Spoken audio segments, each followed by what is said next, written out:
Avec ceux-là qui n'étaient pas avec nous. Amen, amen. Quand Christ s'est assis avec son peur sur le même trône, amen, amen. Après savoir vaincu le péché, après savoir vaincu la mort, les séjours de mort, amen, amen. Lui s'est assis avec son père sur le même trône. Et nous avons dit avec faux que sur ce trône-là du Père, Christ a fait un service. Il a fait un ministère.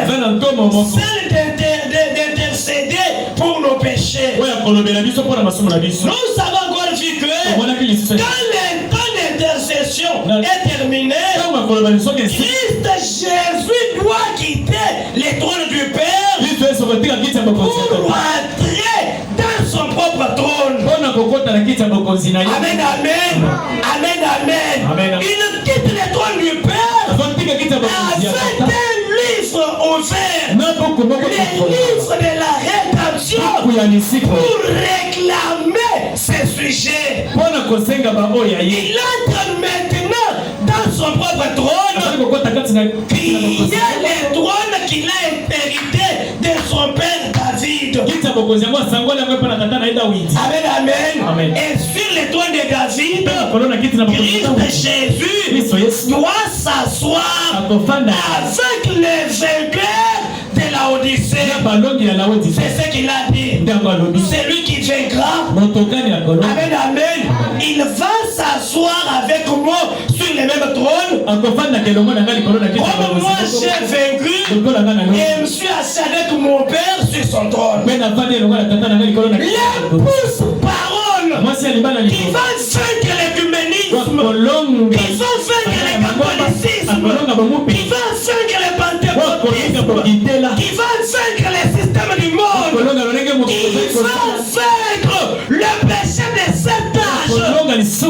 Cette épouse parole, cette épouse messienne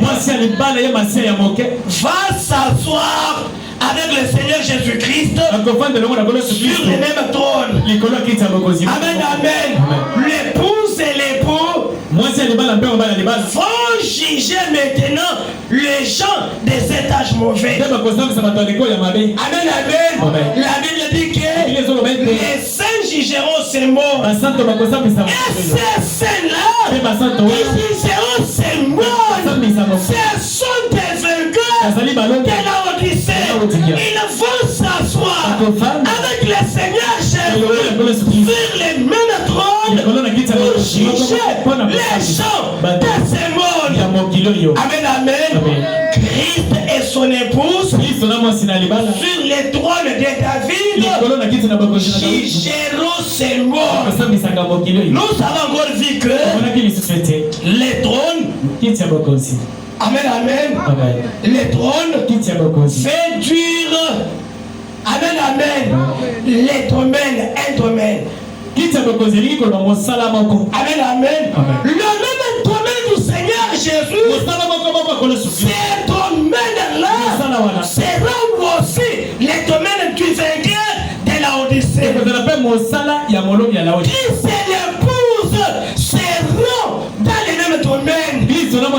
Quand c'est dans l'heure, ils jugeront les morts. L'autorité qu'aura le Seigneur Jésus, c'est la même autorité qu'aura son épouse. Amen, amen. Amen, amen. Ça, c'est la récompense du vainqueur de ces temps de la fin. Nous avons encore vu que maintenant même le trône de Dieu se trouve dans l'homme. Amen, amen.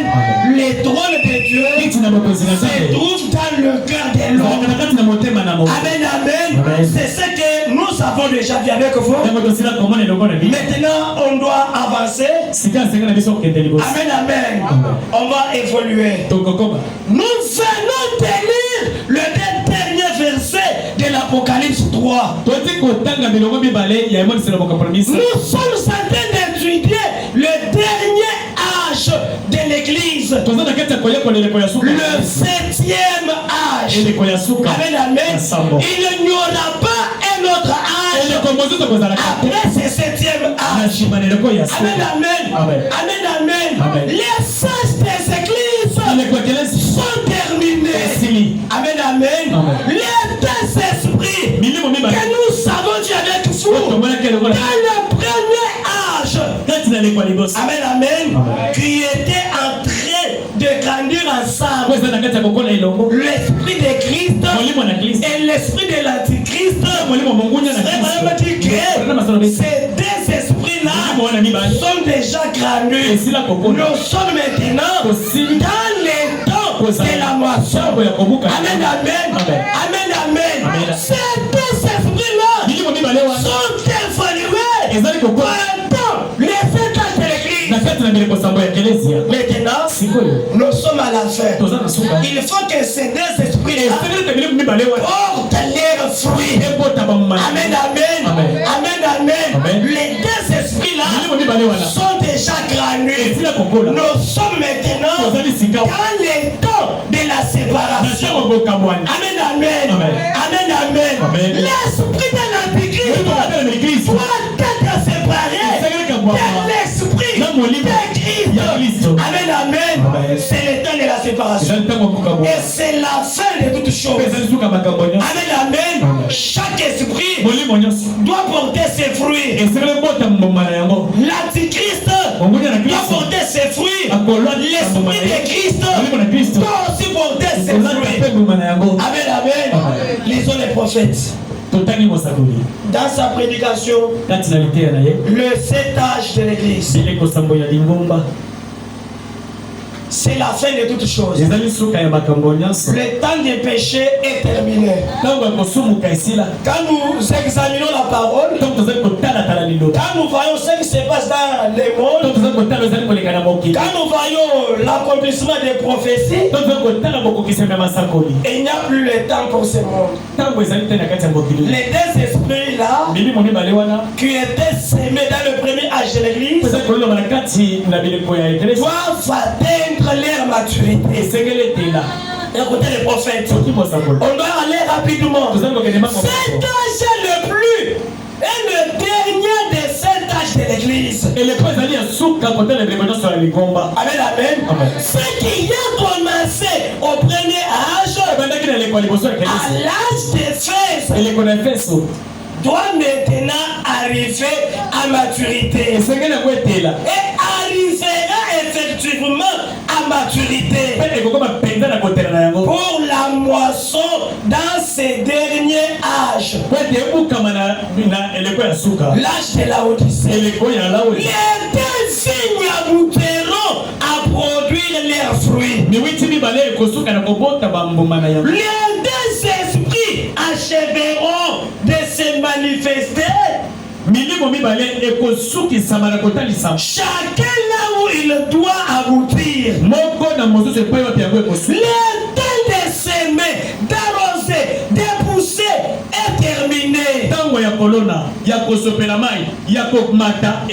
L'été est fini.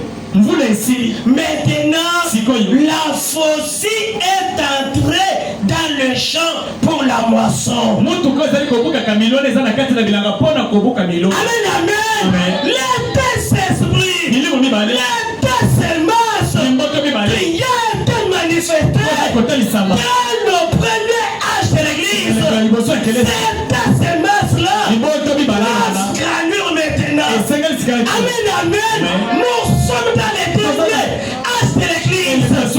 Amen, amen. Amen, amen. Chaque esprit doit porter ses fruits. Le temps de s'aimer est terminé. Le temps d'arroser est terminé. Amen, amen. L'été est terminé. La semence a grandi. Maintenant nous sommes dans les temps de la moisson. Chaque esprit va aboutir là où il va aboutir. Chaque semence doit produire ses fruits. Mes frères, mes sœurs, les deux esprits qu'on parle là, les deux semences là, amen, amen, se trouvent dans chaque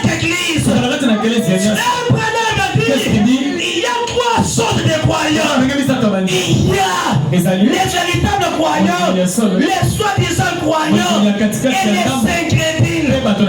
Les saints maintenant, pour chaque esprit, pour chaque semence, doit porter ses fruits. On doit connaître chaque semence à partir de ses fruits. C'est ce que le Seigneur Jésus avait dit. Tu peux parler en langue, tu peux prophétiser. Cela ne va pas nous montrer ce que tu es, mon frère, ce que tu es, ma sœur. Amen, amen. Nous sommes dans les temps pour chaque semence, pour chaque église, pour manifester les fruits qu'il a ou qu'elle a. Amen. Amen. Amen. On reconnaît l'arbre par ses fruits. Nous nous sommes appelés des chrétiens. Tout le monde s'appelle un chrétien. Mais quel genre de chrétiens sommes-nous? On va nous connaître quand nous allons porter nos fruits. Chaque esprit ici doit porter ses fruits. Et c'est au travers de ces fruits-là qu'on va connaître la sœur et qu'on va connaître les frères. Amen, amen. Chaque église prêche la Bible. Amen, amen. Mais c'est au travers du fruit que l'église porte qu'on va connaître si réellement cette église est la fausse église ou la vraie église. Amen. Quand l'église porte les fruits dénominationnels, quand l'église se trouve dans les organisations, dans les systèmes de ce monde, amen, amen, l'église là nous montre de quel esprit elle possède. Amen, amen, amen, amen. La véritable église de l'Église ne peut jamais se trouver dans les systèmes de ce monde, dans les organisations. L'organisation égale à la mort. Chaque église qui est déjà dans les systèmes de ce monde, dans les organisations, elle est déjà morte bien qu'elle s'appelle église. Nous sommes dans les temps où nous devons porter des fruits. Amen. Amen. Les deux esprits-là ont grandi ensemble et se sont appelés des chrétiens, des églises. Amen, amen. Nous sommes maintenant dans le temps de la séparation, le temps de la moisson. Amen, amen. Qui sera moissonné et mettre dans les greniers de l'Éternel. C'est simplement la véritable église qui entrera dans le grenier de notre Dieu. Et la fausse église, les faux croyants, la fausse croyante sera réservée pour les feux.